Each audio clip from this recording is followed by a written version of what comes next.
Hi friends, आप सभी कैसे हैं। उम्मीद करती हूँ आप लोग बहुत अच्छे होंगे और अपनी पढ़ाई अच्छे से कर रहे होंगे। दोस्तों, आप सभी का आपके अपने चैनल रिद्धिका हिंदी एकेडमी में स्वागत है, वंदन है, अभिनंदन है। दोस्तों, आप सभी को बताना चाहूँगी कि इस चैनल पर तैयारी करते हैं हिंदी विषय की उच्च स्तरीय प्रतियोगी परीक्षाओं की। दोस्तों, हम UGC net, TGT, PGT, KVS, RPSC first grade और सेकेंड ग्रेड अन्य विभिन्न राज्य के परीक्षा के प्रश्न पत्र को हल कर चुके हैं इस चैनल पे। दोस्तों, उसी के कड़ी में हम आज पढ़ेंगे जो है कि यही ठैया झुलनी हैरानी हो रामा, शिव प्रसाद मिश्र रुद्र द्वारा यह लिखित कहानी है। दोस्तों, आप सभी को बताना चाहूँगी कि सीबीएसई बोर्ड के पाठ्यक्रम में लगी हुई जो है कि कृतिका भाग 1 है। दोस्तों, कृतिका भाग 1 और कृतिका भाग 2 दोनों लगा हुआ है, तो हम पढ़ रहे हैं कृतिका भाग 2।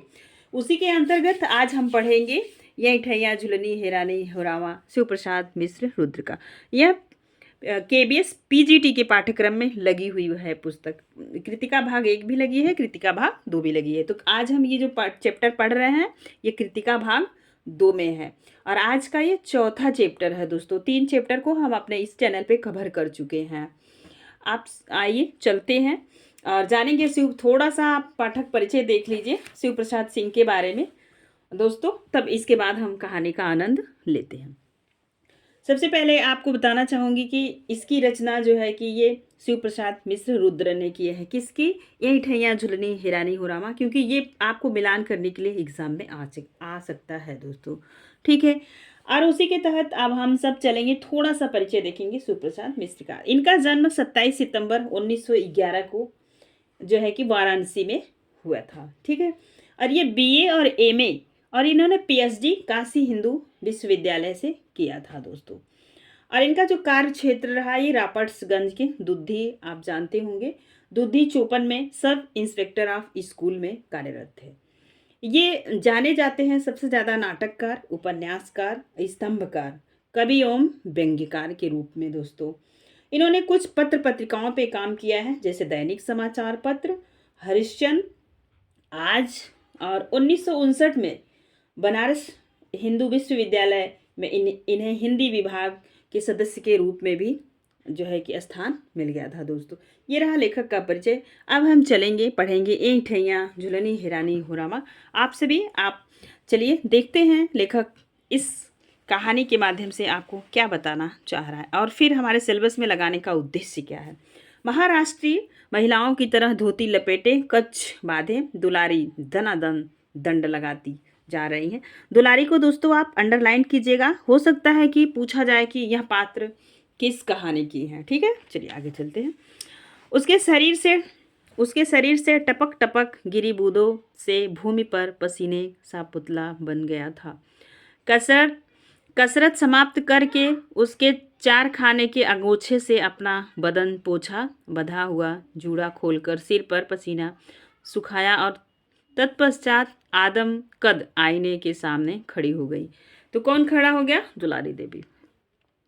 पहलवानों की तरह गर्व से अपने भुजदंडों पर मुग्ध दृष्टि फेरते हुए प्याज के टुकड़ों और हरी मिर्च के साथ उनके कटोरी में भीगे हुए चने चबाने आरंभ कर दी। उसका चवड़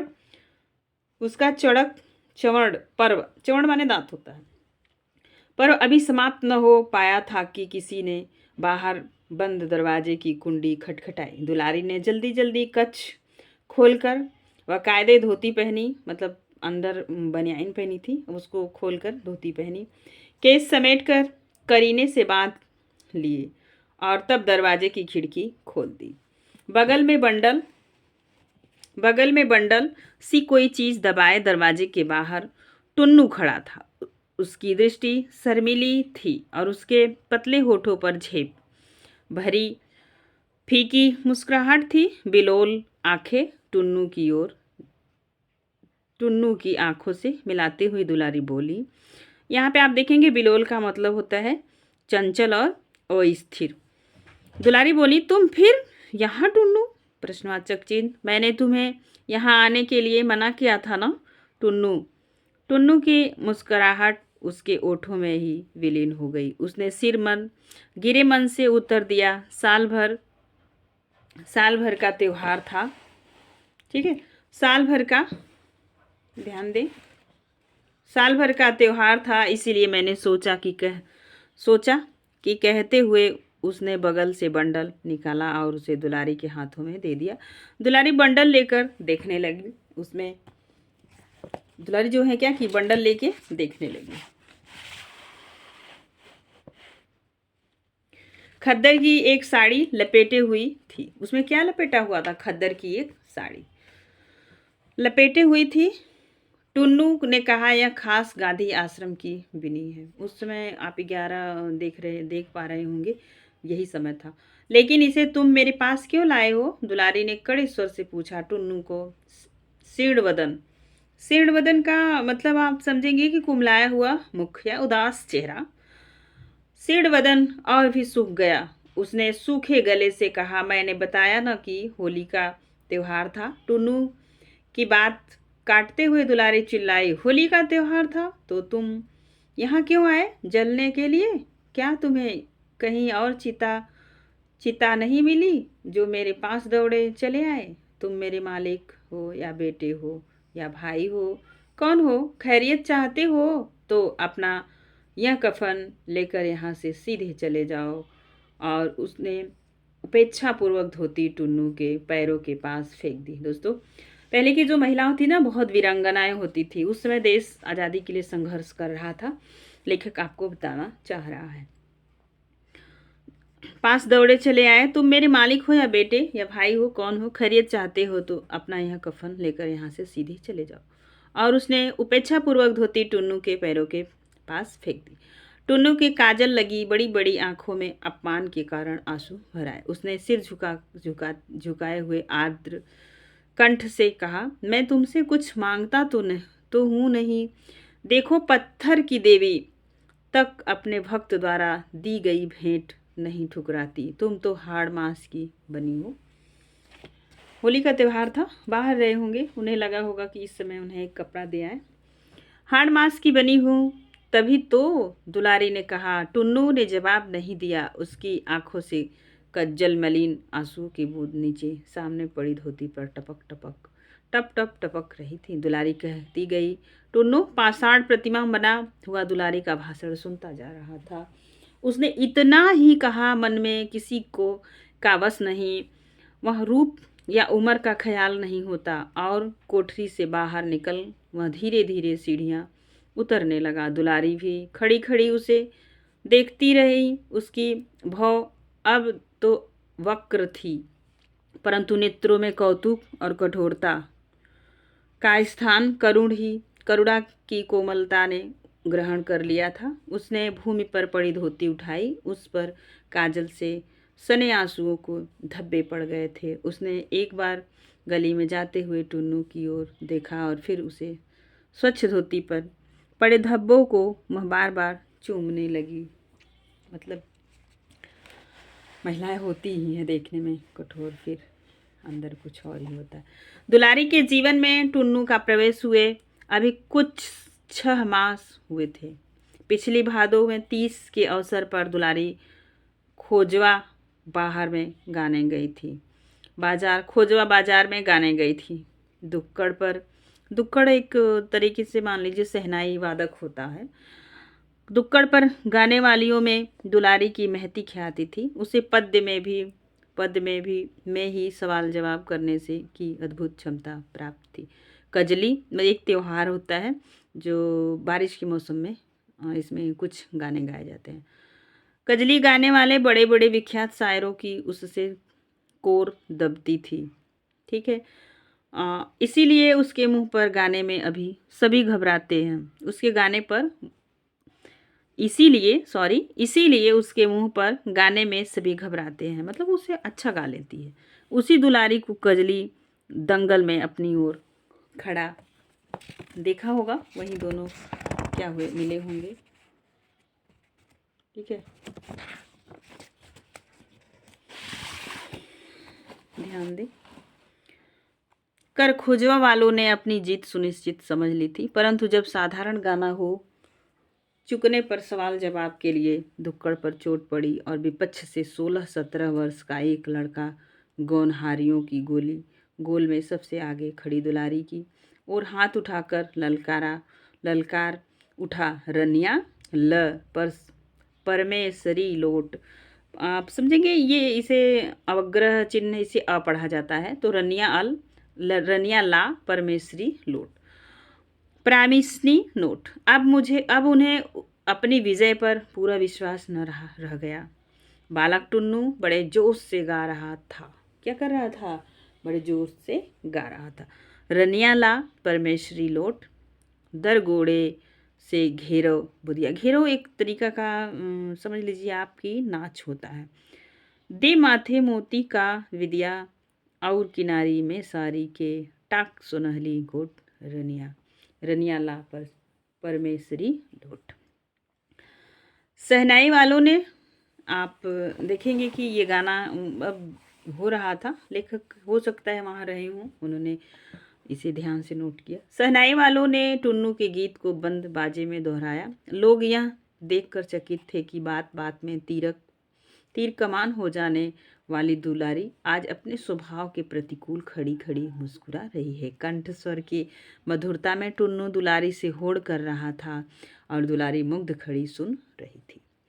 टुन्नू के इस सार्वजनिक आविर्भाव का यह तीसरा या चौथा अवसर था। मतलब वो गाता था लेकिन पब्लिक प्लेस पे तीसरा और चौथा अवसर था। उसके पिता घाट पर बैठकर और कच्चे महाल के 10-5 घर जयमानी में सत्यनारायण की कथा से लेकर सार्ध और विवाह, सार्ध मतलब जो आप सब ये मृत्यु पे जो कार्य होता है, विवाह तक कराकर कठिनाई से गृहस्थी की नौका खे रहे थे। परंतु पुत्र को आवारों की संगति में शायरी का चस्का लगा। उसने भैरो हेला को अपना उस्ताद बनाया, मतलब एक तरीके से पक्का मित्र।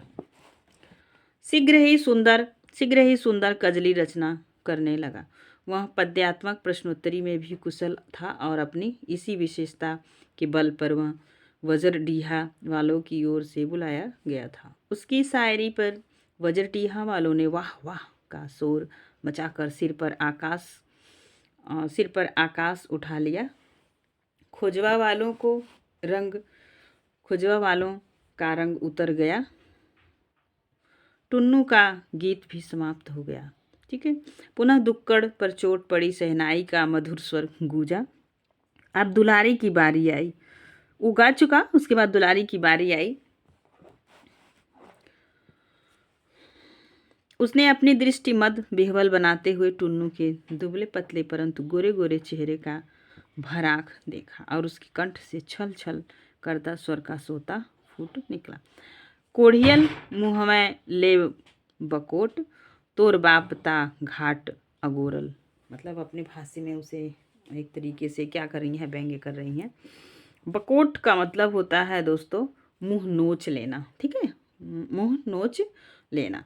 अगोरल का होता है रखवाली करना। मतलब उसका बाप जो है नदी किनारे क्या कर रहा था, किस तरीके से अपना काम चला रहा था, जिंदगी की गाड़ी खींच रही थी।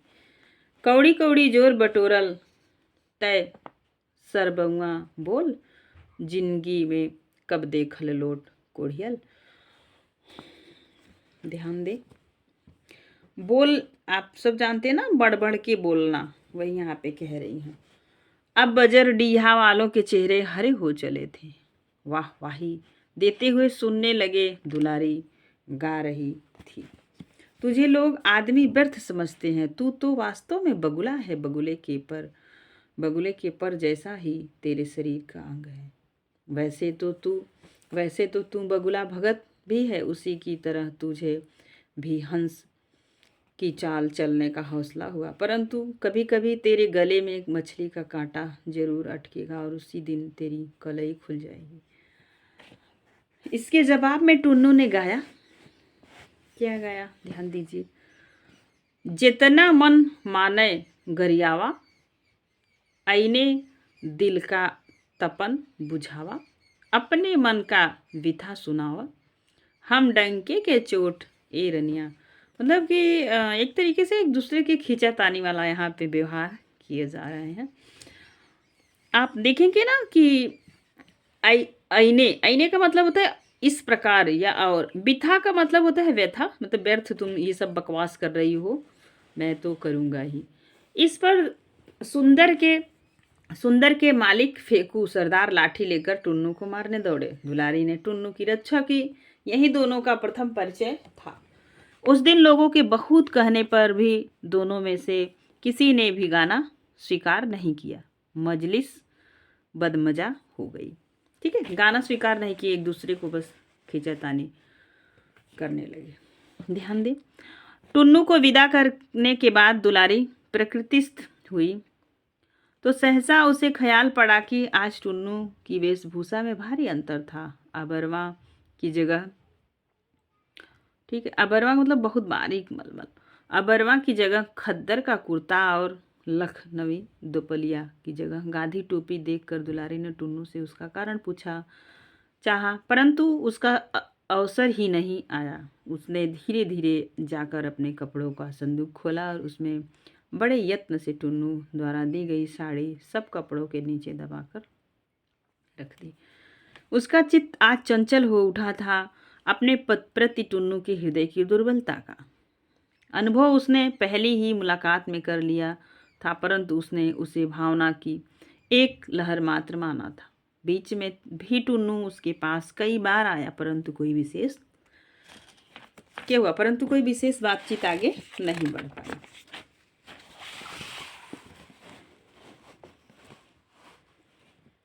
बातचीत नहीं हुई, कारण टुन्नू आता आधे घंटे दुलारी के सामने बैठा रहता, पूछने पर भी हृदय की कामना प्रकट न करता, केवल अत्यंत मनोयोग से दुलारी की बातें सुनता और फिर धीरे से छाया की तरह खिसक जाता। यौवन का अस्तांचल पर खड़ी दुलारी टुन्नू के उस उन्माद पर मन ही मन हंसती, परंतु आज उसे कृष्काय और कच्ची उम्र के पांडुमुख बालक टुन्नू पर करुणा हुआ।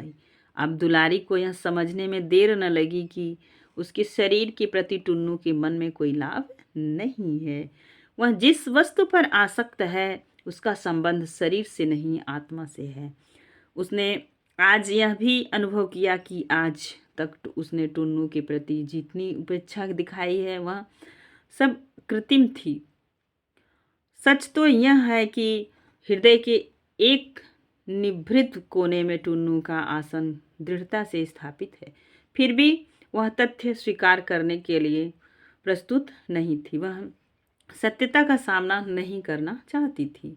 वह घबरा उठी, विचार की उलझन से बचने लगी। उसने चूल्हा जलाया और रसोई की व्यवस्था में जुट पड़ी थी कि धोतियों का यह बंडल लिए फेंकू सरदार ने उसकी कोठरी में प्रवेश किया। कहाँ, उसके घर आ गए। दुलारी ने धोतियों का बंडल देख उधर से दृष्टि फेर ली। फेंकू ने बंडल उसके पैर के पास रख दिया और कहा, देखो तो कैसी बढ़िया धोती है। मतलब उस लड़के ने एक साड़ी दिया। अब यहाँ पे देखिए क्या उस समय की स्थितियाँ थी, आप समझ पा रहे होंगे। धोतियाँ हैं। बंडल पर ठोकर जमाते हुए दुलारी ने कहा, तुमने तो होली पर साड़ी देने का वादा किया था। वह वादा 30 पर पूरा कर दूंगा। आजकल रोजगार बड़ा मंदा पड़ गया है, फेंकू ने समझाते हुए कहा।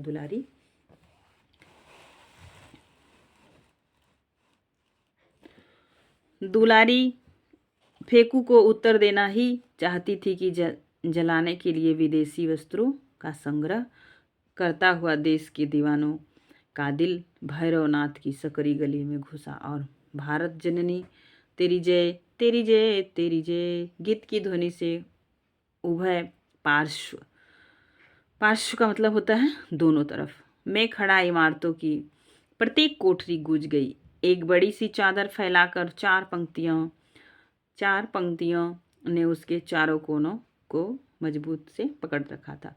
उसी पर खिड़कियां से धोती, साड़ी, कमीज, कुर्ता, टोपी आदि की वर्षा हो रही थी। सहसा दुलारी ने भी अपनी खिड़की खोली और मैनचेस्टर तथा लंकाशायर के मिलों की बनी बारीक सूत की मखमली किनारे वाली नई कोरी धोतियों का बंडल नीचे फैली चादर पर फेंक दिया। चादर संभालने वाले चारों व्यक्तियों की आंखें एक साथ खिड़की की ओर उठ गईं। कारण जब तक जितने वस्त्रों का संग्रह हुआ था वे अधिकांश फटे पुराने थे, परंतु यह जो नया बंडल गिरा उसकी धोतियों की तह तक नहीं खुली। ठीक है, नहीं खुली। चारों व्यक्तियों के साथ जुलूस में शामिल सभी लोगों की आंखें बंडल फेरने वाले की तलाश खिड़की में करने लगी।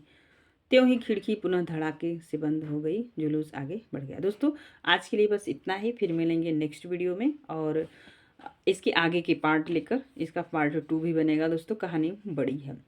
आपको बताना चाहूँगी इस चैनल पे यूजीसी नेट की बहुत सारी कहानियाँ अपलोड हो चुकी हैं। दोस्तों, समय निकाल कर उन्हें अवश्य देखें। आज के लिए बस इतना ही। थैंक यू सो मच दोस्तों।